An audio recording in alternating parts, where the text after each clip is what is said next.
तो हमास और हिजबुल्लाह के डबल खतरे को लेकर इजराइल में बहुत घबराहट है। इन दोनों ने अब ऐसे हमले करने शुरू कर दिए हैं जिसमें इजराइल बुरी तरह से फंसता हुआ नजर आ रहा है। लेकिन नेतन्याहू के सलाहकार इसे इजराइल के लिए मौत का फंदा बता रहे हैं। हालांकि इजराइल की बात करें तो इजराइल के पास अब दो विकल्प बचे हैं, या तो वो सीज फायर कर दे या फिर इस युद्ध को लंबे वक्त तक लड़ने के लिए तैयार रहे। लेकिन इजराइल सीज फायर करना नहीं चाहता।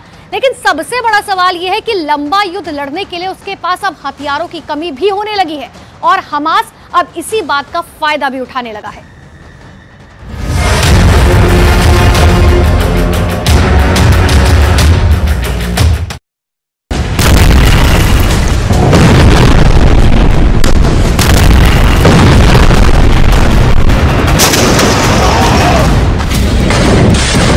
वीडियो के एक एक फ्रेम को बहुत गौर से देखिए।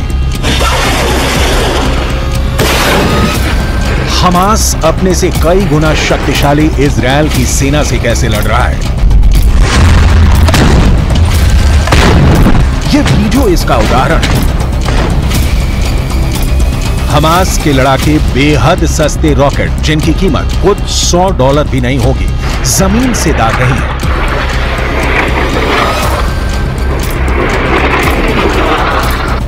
इतना सस्ता और जुगाड़ का रॉकेट हमास ने तैयार किया है कि इजराइल भौंचक्का है। इन सस्ते से रॉकेट के लिए इजराइल को अपने लाखों डॉलर की मिसाइलें खर्च करनी पड़ रही है, क्योंकि गाजा की ओर से आया एक तिनका भी इजरायली डिफेंस के टारगेट पर है और वो इजराइल की सीमा में दाखिल हो उससे पहले नष्टो नाबूद किया जाना जरूरी है।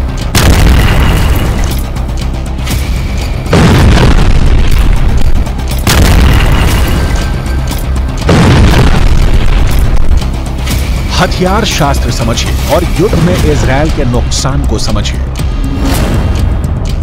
हमास का सस्ता रॉकेट, इजराइल की महंगी मिसाइल, कीमत $100 से $500, कीमत लाखों डॉलर। इजरायली खुफिया एजेंसी और इजरायली एयरफोर्स की सारी ताकत इन जैसे बेहद कमजोर और हल्के रॉकेट को रोकने में लग रही है। हमास के अल कुद्स ब्रिगेड ने ऐसा ब्रेन लगाया है कि इजराइल की परेशानी बढ़ गई है। यहां आपको हमास के अल कुद्स ब्रिगेड के बारे में जरूर जानना चाहिए, क्योंकि इजराइल के खिलाफ हमास की लड़ाई में अल कुद्स ब्रिगेड फ्रंट लाइन पर लड़ रहा है।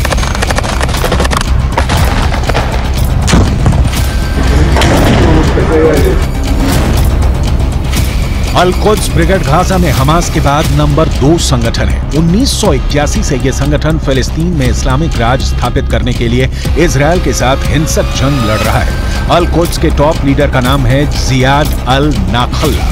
ये खुद सीरिया की राजधानी दमिश्क में रहते हैं, लेकिन वहीं से अपने लड़ाकों को ऑर्डर देते रहते हैं। हमास कैसे इजराइल की वॉर स्ट्रेटेजी का तोड़ निकाल रहा है, इसकी कुछ और डिटेल आपको आगे दिखाएंगे, क्योंकि युद्ध में जीत की गारंटी आर्थिक नुकसान की तुलना में हमेशा बड़ी होनी चाहिए। लेकिन इजराइल के साथ ऐसा नहीं हो रहा।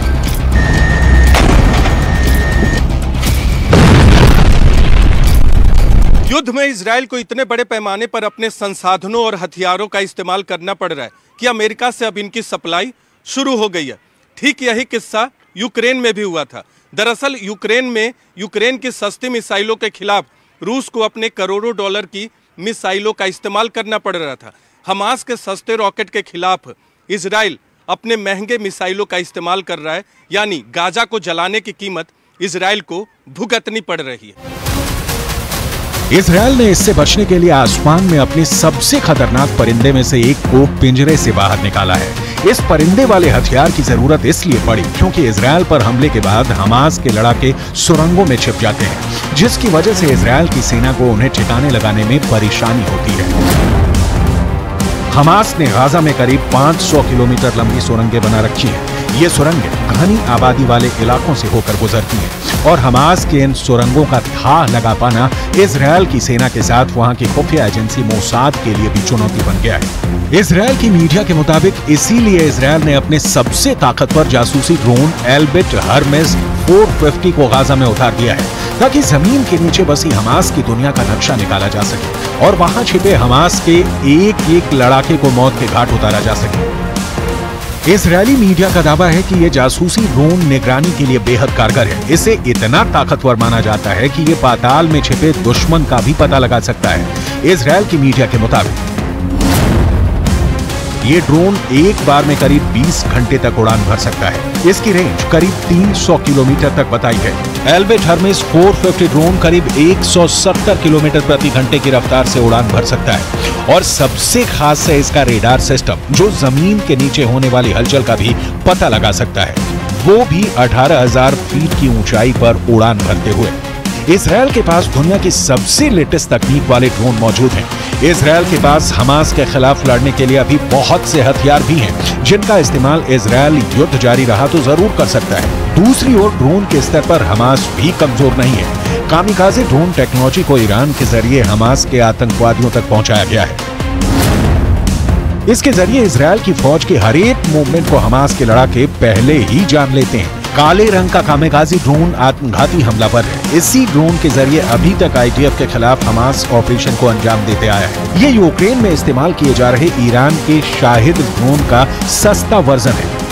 हमास की सुरंगों में अभी काफी हथियार बचे हुए हैं, जिससे जमींदोज किए बिना हमास का संपूर्ण विनाश संभव नहीं है। लेकिन इजरायल के साथ परेशानी यह है कि हमास ही अकेला दुश्मन नहीं है। लेबनान के हिजबुल्लाह भी हैं, यमन के हूथी विद्रोही भी हैं, जिनकी ओर से हमास के समर्थन में इजरायल पर मिसाइलों और रॉकेट से हमले हो रहे हैं। हालात इतने बदतर हैं जैसे कभी भी किसी भी वक्त तीसरा विश्व युद्ध भड़क उठे।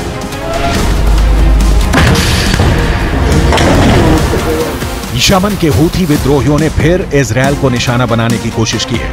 इस वक्त लेबनान के हिजबुल्लाह से भी ज्यादा हमले इजरायल पर हूथी कर रहे हैं। इन हूथी विद्रोहियों का आका है ईरान। हूथी विद्रोहियों की मिसाइल लाल सागर से होती हुई दक्षिणी इजरायल के एलट शहर में गिरने वाली थी, लेकिन इजरायल ने लाल सागर से आती हुई उन बैलिस्टिक मिसाइलों को मार गिराने का दावा किया, क्योंकि दक्षिणी इजरायल के एलट शहर में उसका एरो 3 मिसाइल डिफेंस सिस्टम तैनात है, जिसने हूथी विद्रोहियों की मिसाइलों को पहचान कर मार गिराया। הלחימה נמשכת, אין הפסקת אש, אנחנו חוזרים על זה, אין הפסקת אש, אנחנו ממשיכים להילחם. हूथी विद्रोहियों को रोकने के लिए अमेरिका ने लाल सागर में अपना एयरक्राफ्ट कैरियर आइजनहावर उतारा है, तो वहीं हिजबुल्लाह के खिलाफ भूमध्य सागर में जेराल्ड फोर्ड पहरा दे रहा है। इजराइल के पास खुद दुनिया का टॉप एयरक्राफ्ट सिस्टम मौजूद है। इजराइल इस वक्त गाजा में अपनी पूरी ताकत से जुटा हुआ है हमास के अंतिम लड़ाके की मौत तक। यमन से आती मिसाइल को इजरायल के एरो 3 मिसाइल डिफेंस सिस्टम ने नष्ट कर दिया। इजरायल का एरो 3 मिसाइल डिफेंस सिस्टम सटीक हमले करने में माहिर है और मिसाइल को ट्रैक करके उसे हवा में तबाह करने का दम रखता है। इजरायल ने जब एरो 3 मिसाइल डिफेंस सिस्टम का टेस्ट किया था तो ये 100% सफल रहा था। हमास किसी भी स्तर पर इजरायल के सामने नहीं टिक सकता। लेकिन सवाल है कि इस युद्ध का अंत क्या है? क्या किसी साजिश के तहत पश्चिमी एशिया को जलाने की कोशिश की जा रही है? क्योंकि इस वक्त जो साफ दिख रहा है वो ये कि गाजा की आग में आम फिलिस्तीनी मर रहे हैं, लेकिन उस आग में कई दूसरे देश हाथ सेक रहे हैं। दरअसल रूस, ईरान और चीन ये तीनों नहीं चाहते कि माहौल शांत हो, क्योंकि इन तीनों देशों को पता है कि पश्चिम एशिया उनके दुश्मन अमेरिका की कमजोर कड़ी है और इजरायल की वजह से अमेरिका दुनिया में अलग थलग पड़ता जा रहा है, क्योंकि गाजा में जो कुछ हो रहा है उसके लिए अमेरिका को भी जिम्मेदार ठहराया जा रहा है। ये तीनों देश इसका फायदा उठाना चाहते हैं और इसीलिए पश्चिम एशिया के मुस्लिम देशों को अमेरिका के खिलाफ इन लोगों ने खड़ा करना शुरू कर दिया। पश्चिम एशिया के मुस्लिम देशों की संख्या अच्छी खासी है। अगर रूस, ईरान और चीन को Iraq, Jordan, Kuwait, Lebanon, Oman, फिलिस्तीन, कतर, सऊदी अरब, सीरिया, तुर्की, संयुक्त अरब अमीरात और यमन जैसे देशों का साथ मिल गया तो फिर पूरी बाजी ही पलट सकती है। इन सारे देशों के बीच इजरायल अमेरिका के खिलाफ एक होने की ताकत उस लेवल पर कभी नहीं रही, जैसा कि दावा किया जाता रहा है। संयुक्त अरब अमीरात और ईरान के बीच भी सुलगते मुद्दे हैं। 22 देशों का अरब संगठन शब्दों का खेल खेल रहा है। फिलिस्तीन में मानवीय मदद के नाम पर कुछ ट्रकों को भेजे जाने के अलावा इन देशों ने कोई कदम नहीं उठाया। ईरान के राष्ट्रपति इब्राहिम रईसी अपने शब्दों से ही परमाणु युद्ध छेड़ते रहे हैं। जमीन पर उनका एक भी शब्द सही नहीं उतरा है। युद्ध में कमजोर का मारा जाना तय है और हमास इजरायल से बहुत बहुत बहुत कमजोर है। लिहाजा गाजा जल रहा है। धू कब तक जलेगा कोई नहीं जानता।